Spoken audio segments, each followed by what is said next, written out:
Assalamualaikum warahmatullahi wabarakatuh. Baru saja tadi saya memimpin rapat terbatas mengenai Palestina.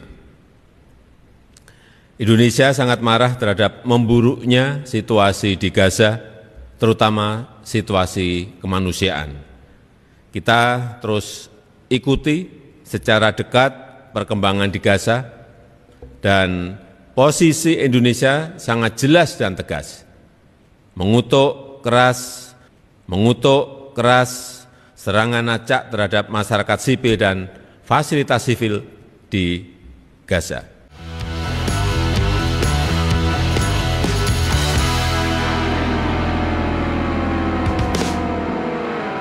Salam sejahtera bagi kita semua. Shalom, Om Swastiastu, Namo Buddhaya, salam kebajikan.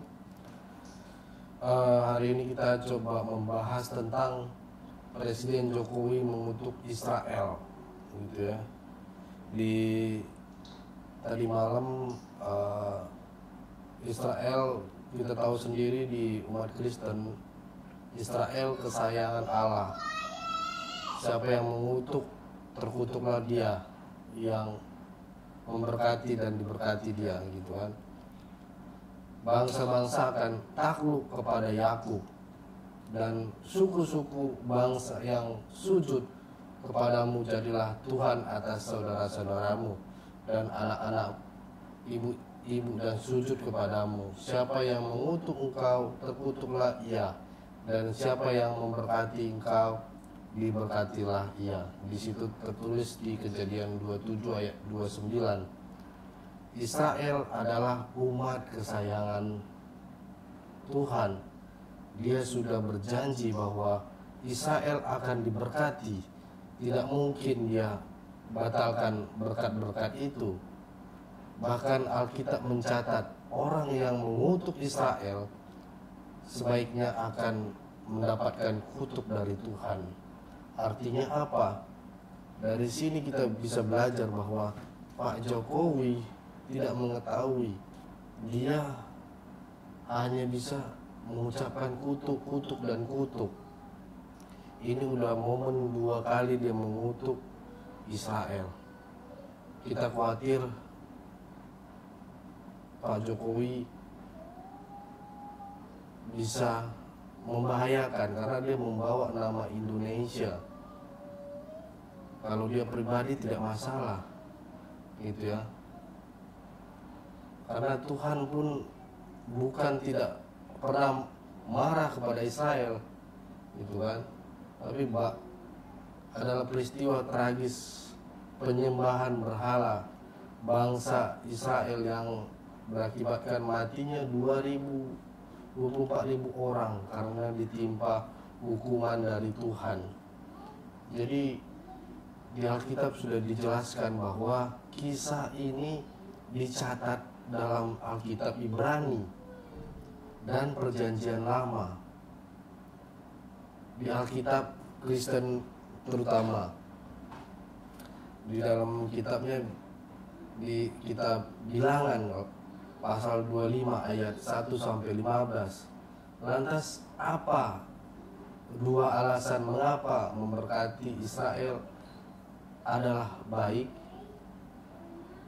Saya akan jelaskan di sini. Pertama, itu adalah perintah Tuhan sendiri.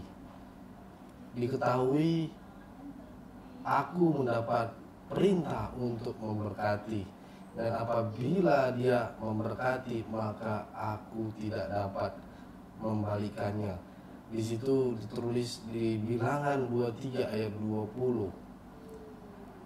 Bila itu perintah dan kita melanggar, bukan hal yang baik yang akan kita terima, tetapi hal yang buruk yang datang.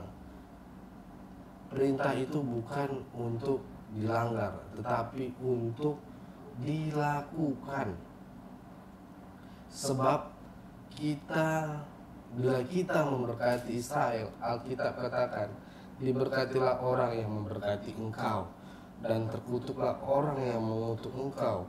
Bilangan 24 ayat 9. Jadi di sini jelas pernyataan Alkitab firman Tuhan sudah mengatakan, jangan pernah mengutuk Israel.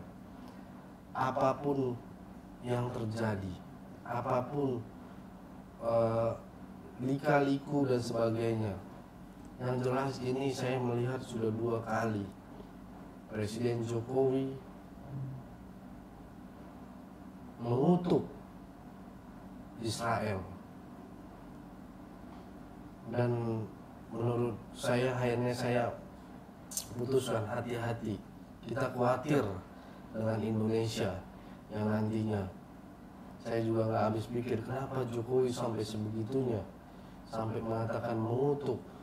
Kalau bisa ya udah diturunkan orang-orang tentara kita untuk membantu, ataupun relawan di sana gitu, untuk membantu korban-korban. Tapi bukan berarti untuk mengutuk. Mengutuk itu sangat berbahaya, saudara. Sudah dikatakan di Alkitab, di firman Tuhan, hati-hati untuk mengutuk Israel. Nah, yang kedua, kita lanjut. Yang kedua, sebab Israel adalah bangsa yang disertai Tuhan. Buktinya apa kalau nanya, ya kan? Buktinya apa?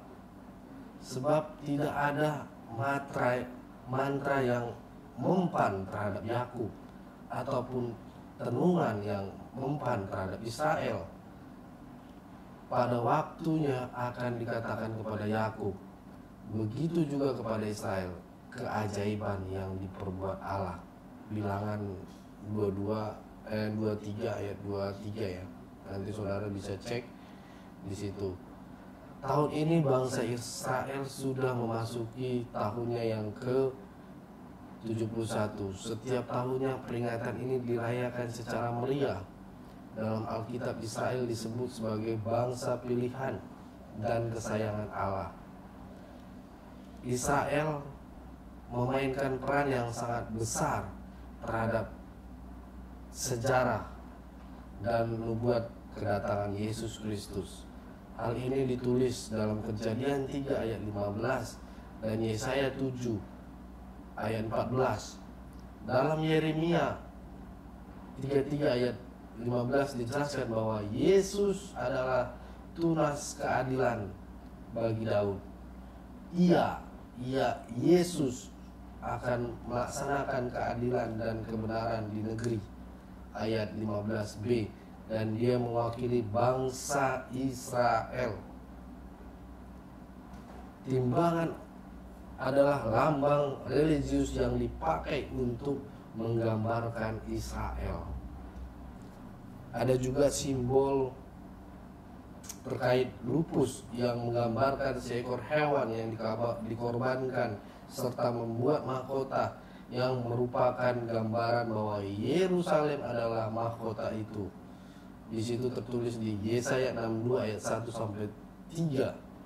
Sedangkan di Mazmur 80 ayat 1 sampai 7 juga dituliskan bagaimana bintang terang yang bersinar sebagai bentuk dari kehadiran Allah. Setelah kelahiran Yesus, imam dan orang Farisi malah menolaknya. Saat pertama kali berkunjung ke Israel, Yesus segera memanggil 12 muridnya, orang-orang Yahudi pertama yang membangun gereja mula-mula. Dalam Zakaria juga tertulis 14 ayat 3 sampai 11 disebut bahwa Israel akan dipulihkan dan akan berkuasa bersama-sama dengan Kristus melalui kedatangannya yang kedua kalinya. Setelah kedatangannya, pemerintah 1000 tahun akan ditegakkan. Pemerintahan Yesus sebagai juru selamat akan hadir, berdiri di atas Yerusalem, dan seluruh bumi akan menyaksikan peristiwa tersebut lewat tanda-tanda dari matahari, bulan, dan bintang. Meskipun tampak Allah sudah menetapkan Israel sebagai bangsa pilihannya, bukan berarti dia mengesampingkan bangsa-bangsa dan suku-suku lain di dunia. Tuhan justru memerintah bangsa Israel untuk menghormati orang lain dan negara lain untuk tinggal bersama dengan mereka. Tetapi apabila asing telah menetapkan padamu dan mau merayakan Paskah bagi Tuhan, maka setiap laki-laki yang bersama-sama dengan dia wajiblah disunat. Barulah ia boleh mendekat untuk merayakannya.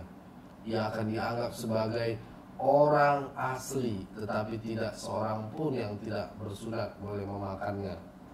Itu ditulis di Keluaran 12 ayat 48. Ayat ini menunjukkan keadilan Allah atas semua bangsa, saudara.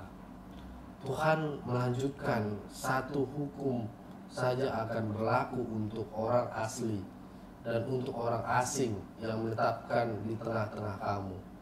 Ayat 49 dia juga menegaskan supaya jangan memperlakukan orang asing atau menindasnya, karena bangsa Israel pun sebelumnya adalah orang asing di tanah Mesir. Itu tertulis di Keluaran 22 ayat 21.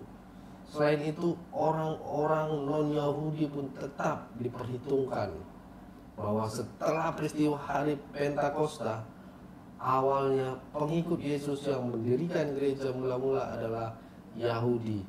Itu tertulis di Kisah Para Rasul 2 ayat 5. Tapi kisah pencurahan Roh Kudus membuka akses bagi orang-orang non-Yahudi untuk memperoleh janji kekal Allah. Karena itu,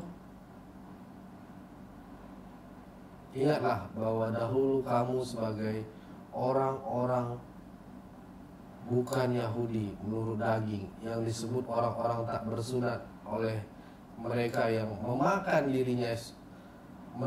dirinya sunat, yaitu sunat lahiriah yang dikerjakan oleh tangan manusia. Bahkan waktu itu kamu tanpa Kristus tidak termasuk kewargaan Israel dan tidak mendapat bagian dalam ketentuan-ketentuan yang dijanjikan, tanpa pengharapan dan tanpa Allah di dalam dunia. Tetapi sekarang di dalam Kristus Yesus, kamu yang dahulu jauh sudah menjadi dekat oleh darah Kristus.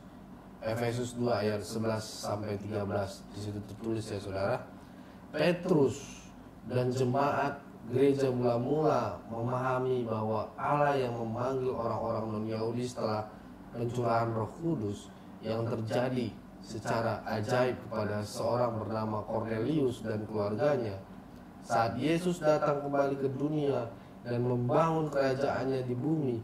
Dia akan memulihkan Israel sebagai bangsa yang paling besar di dunia. Tertulis di Yesaya 11 ayat 12 dan 14, 1 dan 2. Jadi di sini saudara, saya mau kasih tahu bahwa hati-hati buat pemimpin kita, apalagi Pak Jokowi yang fokusnya hanya cuma bisa mengutuk, apalagi mengutuk Israel. Ini membahayakan, saudara. Membahayakan karena apa? Karena dia membawa Indonesia, nama Indonesia, negara Indonesia, mengutuk Israel. Seharusnya seorang pemimpin tidak semestinya mengucapkan kata mengutuk. Kalau mau membantu ya bantu saja, gitu. Atau memberikan donasi dan sebagainya, tapi jangan sempat mengeluarkan kutuk seperti apa yang sudah disampaikan oleh firman Tuhan tadi, bahwa jika sampai mengutuk, hancurlah. Saya khawatir tahun-tahun ini bisa menjadi perpecahan juga, karena sudah sampai 2 kali pimpinan kita mengutuk Israel. Saya mendengar ini, saya sedih sekali. Saya mengatakan ini, saya dicubir banyak orang. Gak punya otak dibilang dan sebagainya, gak punya kemanusiaan. Tapi itulah, jangan sampai mengutuk. Hati-hati. Kutukan itu hanya hak Allah, Tuhan. Saya gak tahu bagaimana pandangan kalian setelah melihat video yang Jokowi sampaikan. dan juga pimpinan presiden kita Indonesia mengatakan seperti itu, saya tidak menolak yang disampaikan presiden untuk membantu, memberikan subsidi dan sebagainya. Tapi saya sayangkan omongan dari presiden mengatakan bahwa mengutuk Israel. Apa pandangan kalian saudara-saudara tentang video ini, tentang mengutuk Israel? Apa pandangan kalian? Tulis di kolom komentar, saya tunggu. Terima kasih. Tuhan Yesus memberkati kita semua. God bless you all.